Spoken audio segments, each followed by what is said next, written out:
Salut les dinos, je suis super content de vous annoncer que la chaîne a enfin un an aujourd'hui.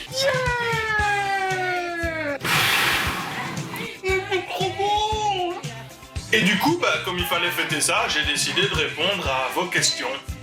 Et vous m'en avez posé plutôt pas mal. Du coup, on va commencer tout de suite avec la première.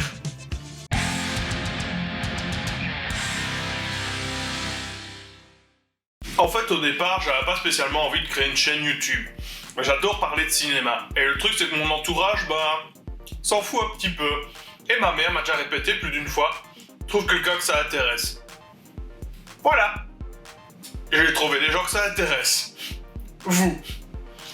D'où l'idée de créer une chaîne YouTube. Au final, c'était vraiment l'envie de partager quelque chose avec des gens que ça pourrait intéresser, des gens qui avaient envie de m'écouter.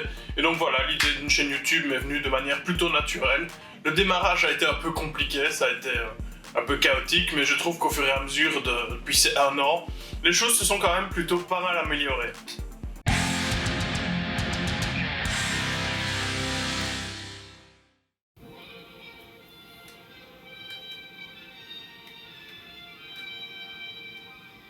Et un peu plus sérieusement, en fait, c'est tout simplement, Jurassic Park et le fait que j'adore les dinosaures.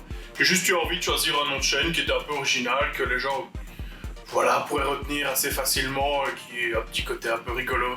Donc voilà, Mr. Dino Boy, c'est venu comme ça. Regarde Bulma, ça fait un an que la chaîne existe, et ça c'est grâce à toi, tu attires le public. Tu vois? Merci Bulma. Abonnez-vous, Bulma aura des croquettes tous les jours grâce à vos abonnements. Et ça, c'est bien.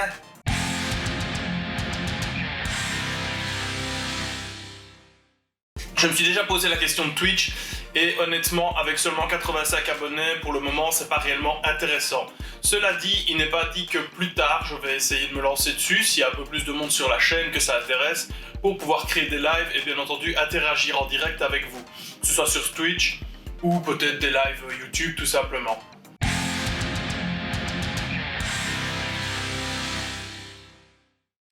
Je pense que fondamentalement le format vidéo ne va pas vraiment changer. Je trouve que depuis le début de la chaîne, j'ai trouvé mon décor, j'ai trouvé la façon de faire. La durée des vidéos restera plus ou moins la même. J'ai essayé vraiment de faire des efforts par rapport au début où les vidéos duraient 30-40 minutes, c'était très long. Ici de passer sur un quart d'heure, je sais pas combien de temps cette vidéo-ci va faire. Ça dépendra un petit peu du temps que je mettrai à répondre à vos questions, mais voilà. Je pense que fondamentalement, le format restera le même. Maintenant, ce serait pas impossible qu'il y ait des améliorations au fur et à mesure, mais je pense que dans ces bases, dans tous les cas, j'aime beaucoup ce que je fais maintenant, comment je le fais et à quoi ça ressemble, donc du coup, ça ne changera pas forcément énormément.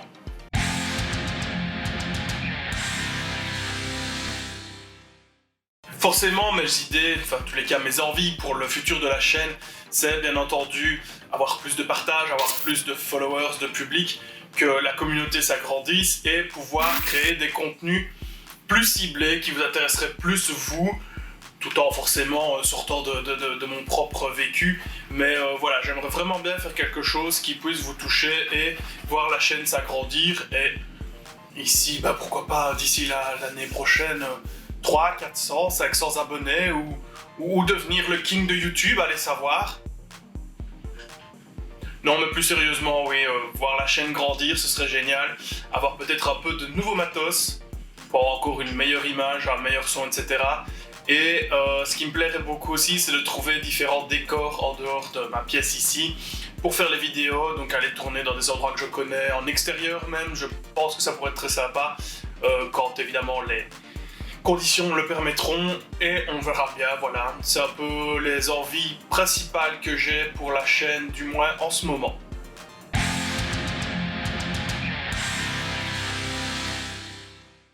Un objectif pour l'an prochain, encore une fois, ça revient un peu au même, c'est pouvoir améliorer les vidéos encore au niveau de leur qualité visuelle, audio, augmenter le nombre de personnes sur la chaîne, vraiment créer une communauté, parce que c'est quelque chose que j'adore, je suis quelqu'un d'extrêmement social et j'adore parler avec les gens, pouvoir partager, etc. Donc c'est vraiment un but auquel j'aimerais arriver, c'est d'avoir une communauté assez grosse pour pouvoir discuter discuter avec vous, taper le bout de gras comme on dit, et créer des contenus ciblés alors.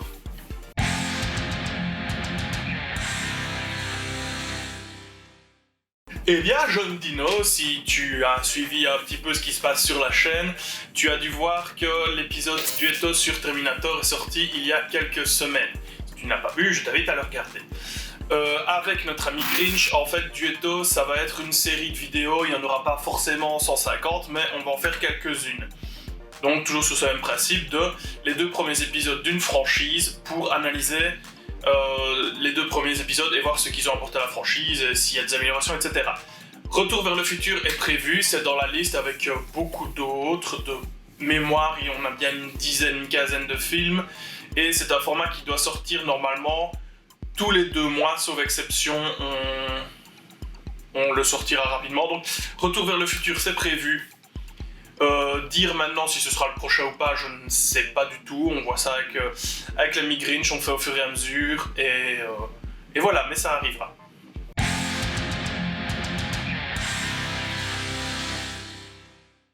Cette fameuse vidéo en 3 parties dont je vous parle depuis plusieurs semaines sortira en juin.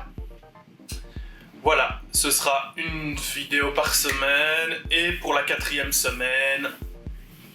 Surprise.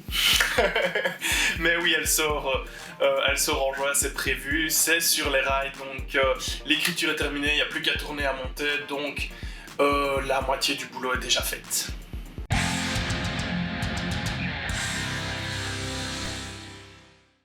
Alors, les prochains projets sur la chaîne,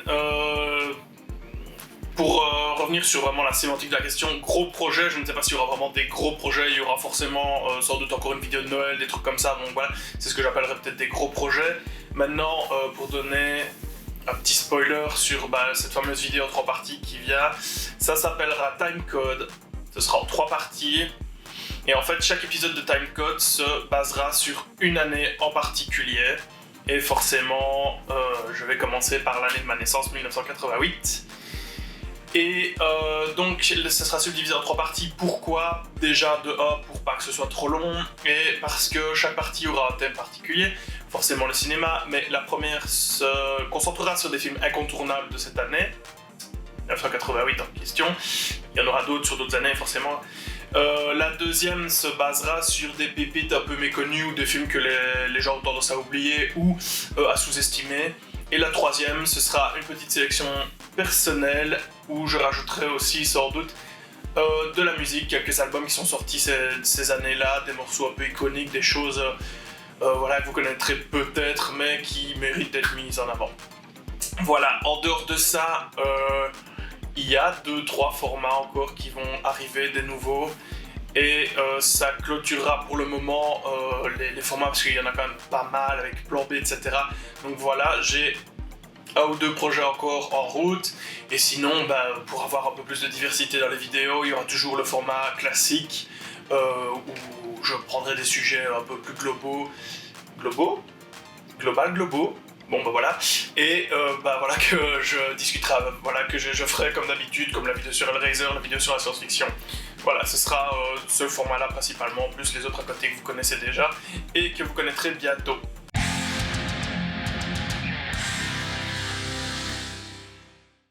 Alors, faire découvrir un réal ou un genre cinématographique à part entière. Pour le moment, un genre en particulier, ça me paraît être un peu gros comme vidéo, et en tous les cas, c'est pas dans mon optique, mais faire des vidéos centrées sur des réals dans le format de base, comme je l'ai déjà fait pour Hellraiser, etc. Oui, c'est un de mes projets parce que y a plein de réalisateurs que j'aime beaucoup et dont j'aimerais parler de manière un peu plus globale plutôt que de passer sur un film, peut-être parler plutôt de leur carrière, de mettre en avant quelques films qui sont intéressants sur ce réalisateur-là. Et voilà, je réfléchis, oui, effectivement, à un format dans cette idée-là.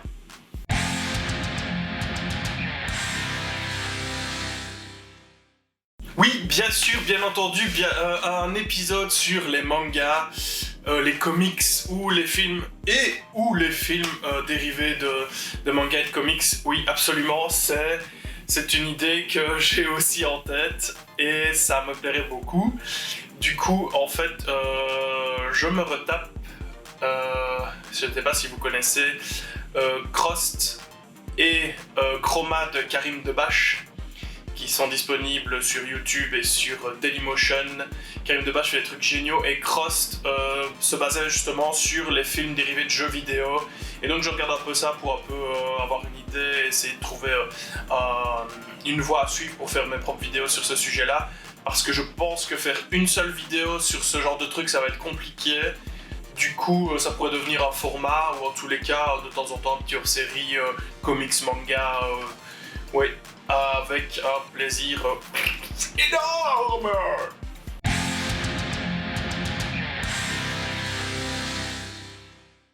Mon réalisateur de film préféré, je pourrais dire Spielberg parce que Jurassic Park, et en même temps ce serait complètement hypocrite parce que j'ai pas vu tous les films de Spielberg, donc je peux pas dire que c'est mon réalisateur préféré en me basant sur un seul de ses films. J'en ai vu d'autres, c'est pas le souci, mais moi je préfère, quand je parle d'un réalisateur préféré, je préfère parler de quelqu'un dont j'ai vu l'ensemble des films. Et même des trucs dans lesquels il a joué. Donc du coup, forcément, mon réalisateur phare, c'est Quentin Tarantino. J'adore tout ce qu'il fait. Et si je devais donner un top 3 de mes films préférés de Tarantino, je dirais Pulp Fiction en number 1, Django en 2 et The Hateful Eight, Les 8 salopards en 3ème. C'est vraiment les films que j'ai le plus aimé et le plus vu de Tarantino, et parallèlement je trouve que le dernier Once Upon a Time in Hollywood est exceptionnel. Je l'ai revu il n'y a pas si longtemps que ça et il m'éclate toujours autant. Cela dit, il y a un deuxième réalisateur que j'aime énormément, dont j'ai vu tous les films et que j'adore ce qu'il fait, c'est Rob Zombie. Je suis pas spécialement un grand fan de ce qu'il fait au niveau musical, je dis pas que je n'aime pas, c'est juste un peu moins mon truc, mais voilà, ça passe très bien. Mais comme réalisateur, je le trouve génial. Et pareil, si je devais faire un top 3, je choisirais The Devil's Reject, le deuxième film de sa trilogie, parce que c'est un film très intelligent et il arrive à vous faire avoir de l'empathie pour les méchants et à les placer au centre d'un film, et je trouve ça putain de génie. Son remake d'Halloween, le premier, le deuxième est pas mauvais, mais on sent bien que c'est une commande et qu'il s'est un peu forcé pour le faire parce qu'il était contractuellement obligé, donc voilà. Mais le deuxième Halloween est vraiment le premier Halloween, pardon, est vraiment très très cool. Et si je devais mettre un numéro 3, ce serait 31, ce film qui se passe à Halloween, où une bande de dégénérés capture des gens pour les faire jouer à un espèce de jeu malsain. Et il est vraiment vraiment bien aussi. Donc voilà, ça peut mon top 3. Donc Tarantino, Rob Zombie, principalement, c'est deux réalisateurs que je trouve vraiment, pour moi, ce sont des sommités. Voilà. Et forcément, il y a un peu Spielberg, vu que Jurassic Park, forever.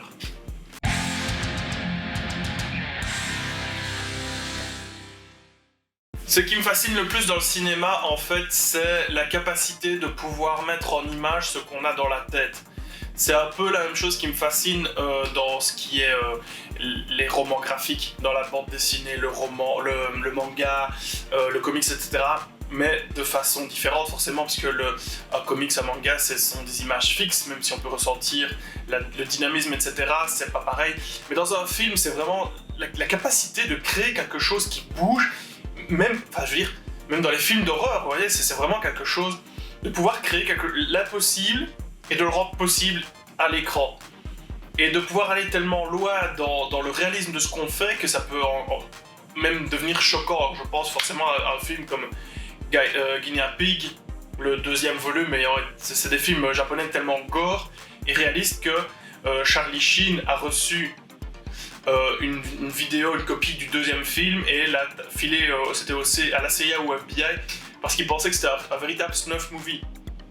Or le film est gore et réaliste. Donc voilà, c'est un peu, pas que pour le gore forcément, mais c'est un peu cette magie de réussir à capter l'imaginaire et d'en faire quelque chose de concret et de visuel, et de mettre en marche des trucs complètement dingues, quoi, que ce soit dans n'importe quel style cinématographique.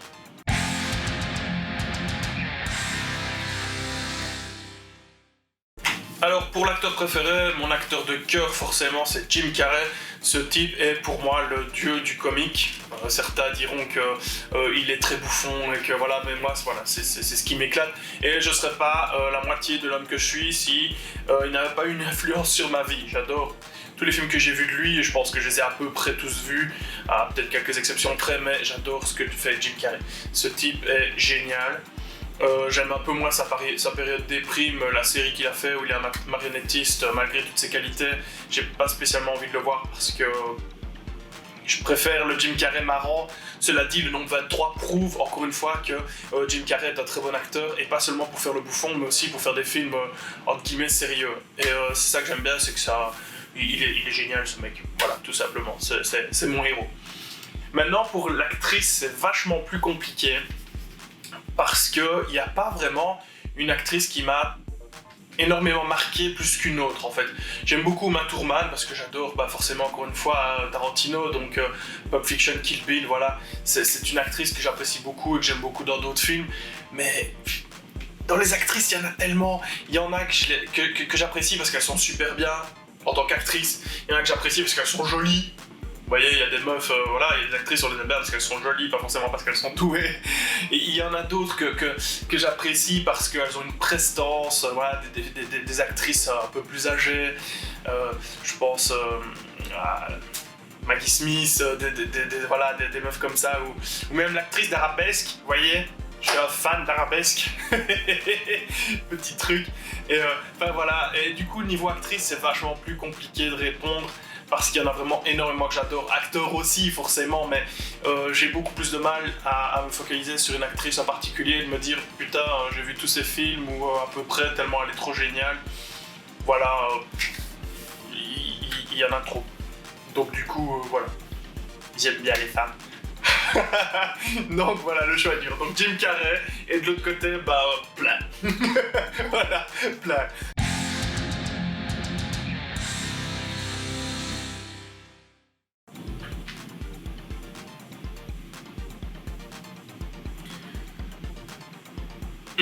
Honnêtement, je préfère laisser ce genre de superstition aux gens crédules.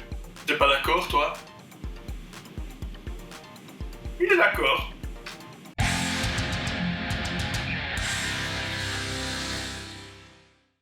Bien sûr que non. Aucun plaisir coupable. Je ne regarde que des bons films, des trucs acclamés par la critique. Le triple A, il n'y a que ça de vrai. Les films qui ont eu des prix, les films qui sont clairement adorés par tout le monde. Les plaisirs coupables, ça ne me connaît pas. Moi, je n'aime que les bons films, donc voilà. Je ne vois absolument aucun film qui pourrait être cité comme étant un plaisir coupable. Dans ce que j'aime, en tous les cas. Voilà.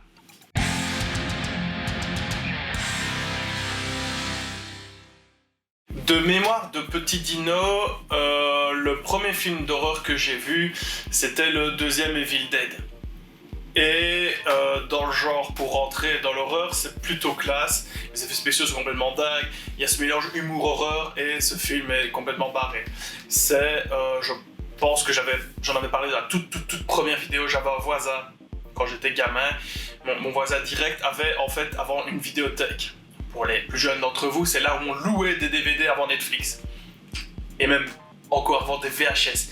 Et j'ai profité à crever de l'avoir à côté de chez moi. Et c'est aussi lui qui m'a donné ma passion du cinéma. Parce que c'est une personne qui est extrêmement passionnée et qui sait vous transmettre tout ça. Et il me passait des films comme ça, chip chap chap, des VHS. Et c'est comme ça que j'ai découvert énormément de choses. Et dans le lot, il y avait Evil Dead. Et je sais qu'il m'avait filé le 2 en premier parce que justement le côté gore, un peu trashy, un peu choquant, était moins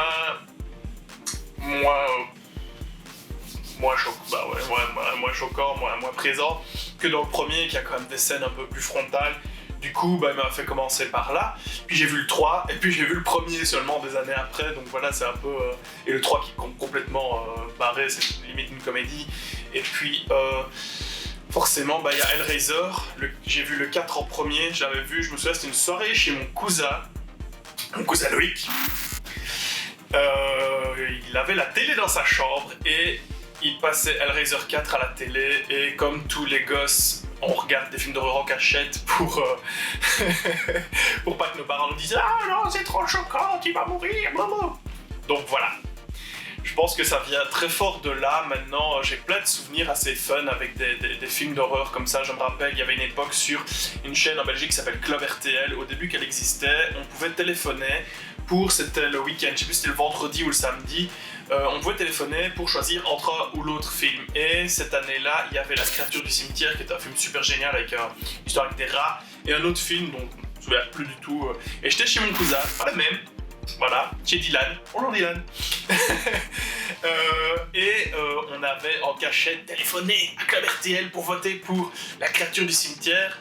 Et au moment fatidique, t'as le décompte et bam, le film qui a été choisi, ouais, c'était La créature du cimetière. On était trop contents. Et c'est à ce moment que ma marraine est arrivée, donc sa maman, et nous a empêché de regarder le film parce que c'était un film d'horreur exagérateur. Voilà. Je l'ai revu des années plus tard et je bon film, c'est trop sympathique, mais ça fait pas peur. Donc voilà, c'est plein de petits trucs comme ça. Je crois que c'est parce que j'ai beaucoup de souvenirs avec des films d'horreur aussi, et mon univers a beaucoup gravité autour de ça. Puis il y a eu la curiosité d'essayer de repousser les limites en regardant des trucs un peu plus effrayants ou un peu plus gore, etc.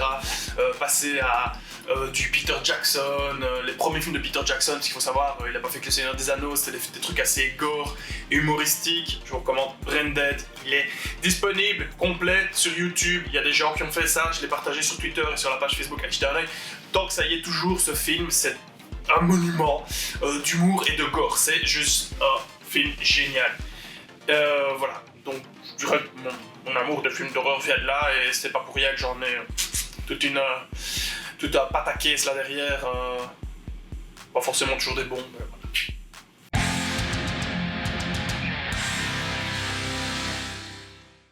Non.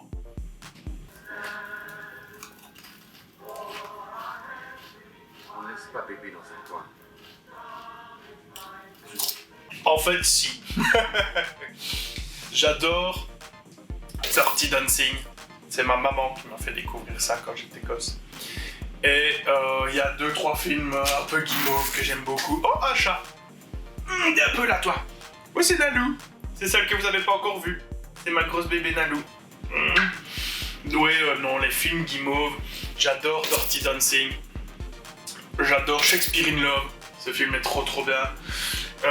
Et alors, il y a un film un peu guimauve comme ça, mais c'est un film guimauve de mec. Ça s'appelle I Love You Man. C'est un truc que mon bon vieux Grinch m'a fait découvrir.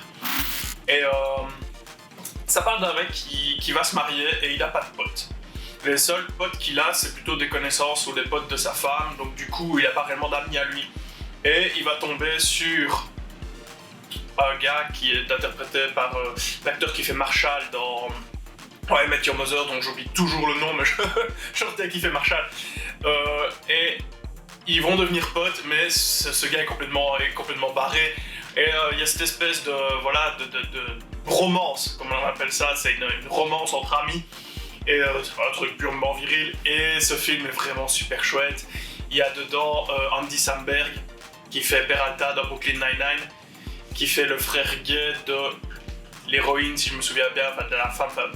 Il est dedans. Et il y a aussi Joe Truglio qui fait Boy dans Brooklyn Nine-Nine aussi, qui est un acteur qui peut avoir une voix assez aiguë et au perché, et dedans il fait un mec qui part toujours dans les aigus, et c'est juste génial, et c'est une super comédie romantique de potes, voilà. Je recommande à tous les mecs qui veulent se faire une petite faiblesse, c'est vraiment très chouette comme film guimauve pour gars.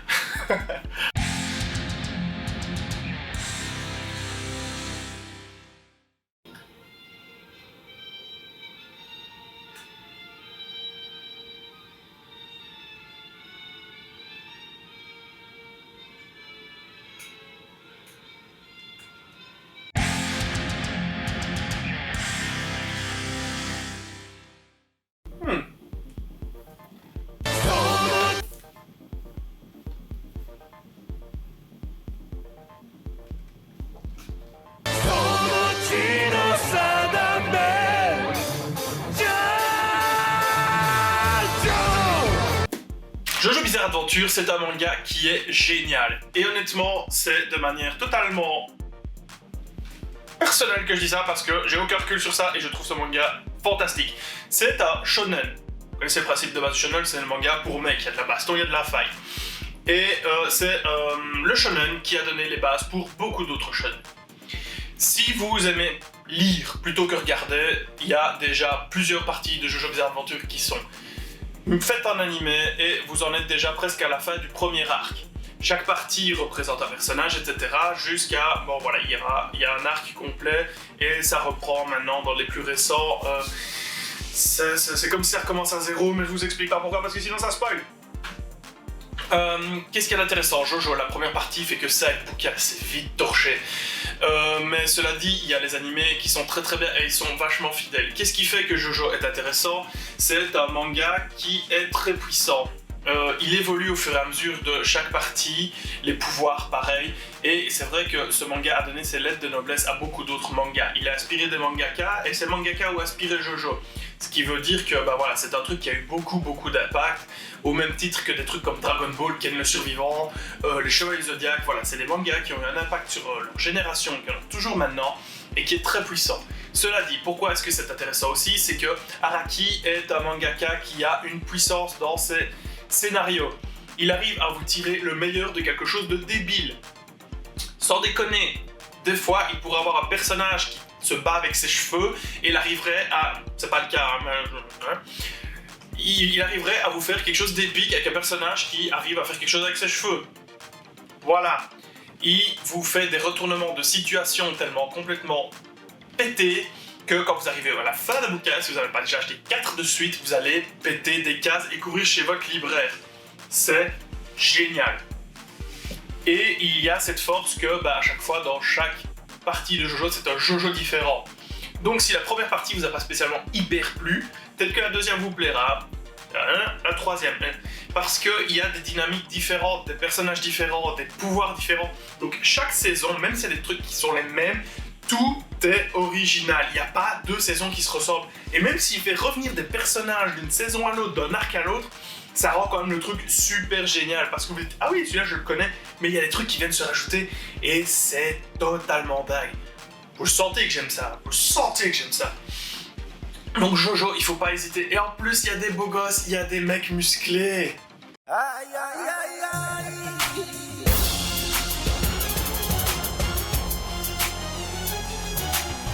Bon voilà, ça c'était juste une excuse, mais allez jeter un œil sur JoJo. Si vous aimez les animés, si vous aimez que ça bouge, si vous aimez que ça... des pouvoirs, voilà. JoJo, c'est fait pour vous. Pour toi, pour moi, JoJo.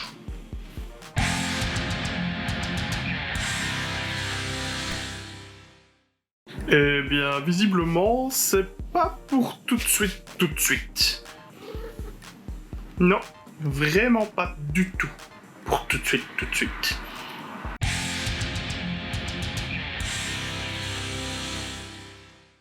Ça me fait hyper plaisir et je n'ai qu'une seule chose à te dire. Merci beaucoup et surtout... On mérite pas! On mérite pas! On mérite pas! On est tout petit! On est à chier! Donc voilà, je vais conclure là-dessus. Je suis vraiment super content que la chaîne ait 1 an. Je m'attendais pas à aller aussi loin en fait au départ, je m'attendais à me démotiver plus vite que ça et au final je m'éclate vraiment à vous faire des vidéos. Il y en a qui ont eu vraiment beaucoup de succès et tout particulièrement celle sur The Headhunter. Et ça me fait vraiment plaisir de voir que certaines des vidéos atteignent des 400, 500 vues, c'est vraiment super cool. Je tiens à vous remercier, vous forcément, ceux qui étaient là au début et qui sont toujours là et ceux qui sont venus se rajouter entre temps. C'est vraiment cool, la chaîne a vraiment eu un bond ces derniers mois. On a gagné 20-30 abonnés, ce qui est quand même pas mal du tout. Donc merci beaucoup à tous ceux qui nous rejoignent. Et j'espère que vous continuerez à partager et à faire un petit peu de pub pour mes vidéos. Voilà, je fais ça vraiment avec de l'amour et du cœur. C'est difficile de conclure, ça me fait vraiment plaisir en fait. Et, j'ai été content de répondre à vos questions, merci à tous ceux qui en ont posé d'ailleurs, je crois que je vous remercierai jamais assez. Merci à tous ceux qui m'ont aidé sur les vidéos, je te remercie mon Grinch pour les visuels, pour les scénarios. Merci de m'aider dans le montage, dans toutes ces choses-là, ça me fait vraiment plaisir, j'adore travailler avec toi et t'as toujours des bonnes idées, donc forcément, bah voilà, c'est super cool. Merci à ceux qui m'ont soutenu au début parce qu'ils savaient que c'était un projet qui me tenait à cœur et qui m'ont vraiment boosté, encore une fois, Duc, voilà. Tous ceux qui partagent à chaque fois et vous reconnaîtrez. Vous regardez mes vidéos à chaque moment, à chaque fois, vous commentez, vous partagez, et ça, franchement, c'est du fond du cœur, merci beaucoup. Je remercie les tipeurs qui vont sur YouTube, Utip. Donc je remercie encore une fois Duc, mon Grinch, parce que je sais que principalement c'est toi qui vas sur le Utip me regarder des petites vidéos de 30 secondes, je vous encourage à le faire aussi. Voilà, partagez cette petite vidéo, fac des 1 an, faites un peu de bruit, partagez les autres vidéos, continuez à faire ce que vous faites le mieux et moi je continuerai à faire ce que je fais le mieux aussi. Voilà, encore une fois, bah, merci beaucoup, je suis vraiment heureux d'avoir passé cette année avec vous, j'espère passer les prochaines encore et voir la chaîne grossir, s'agrandir et pourquoi pas, hein, soyons fous. On peut espérer que la chaîne ait un peu de succès et ce serait vraiment formidable. Voilà, donc du fin fond de mon petit cœur belge, je vous remercie parce que je sais que ceux qui me regardent ne sont pas forcément tous en Belgique, il y a aussi des gens en France, etc. Garçons, filles, animaux, je vous remercie vraiment de tout cœur. Les dinos aussi, parce que je suis sûr qu'il y a des dinos qui regardent. Voilà, je vous fais plein de gros bisous et bah, je vous dis à la prochaine pour... Donc, le petit timecode qui va arriver et une 4e vidéo pour le mois de juin. Et pour juillet, je vous prépare un truc qui, de mémoire de gosse qui a connu les débuts d'Internet, ne s'est pas encore produit sur YouTube. C'était pas des TD, ça a raté qu'on a eu encore avec l'ami Grinch. Donc voilà, je vous prépare un truc, ça va être un peu ouf d'ailleurs. Niveau boulot, montage, etc. Il va falloir bosser à crever dessus, mais ça va m'amuser un max, je le sais déjà bien parce que j'ai fait déjà un essai. Certains d'entre vous l'ont déjà vu, les petits VIP et les VID, Very Important Dinosaurs. Donc voilà, c'est encore pour répondre à la question de tout à l'heure, il y a vraiment des trucs sympas qui sont... voilà, et le nouveau format de juillet, c'est un format unique, mais vous allez voir, c'est quelque chose de pété. Amour et grosses écailles, et on se retrouve bientôt, comme de bien entendu.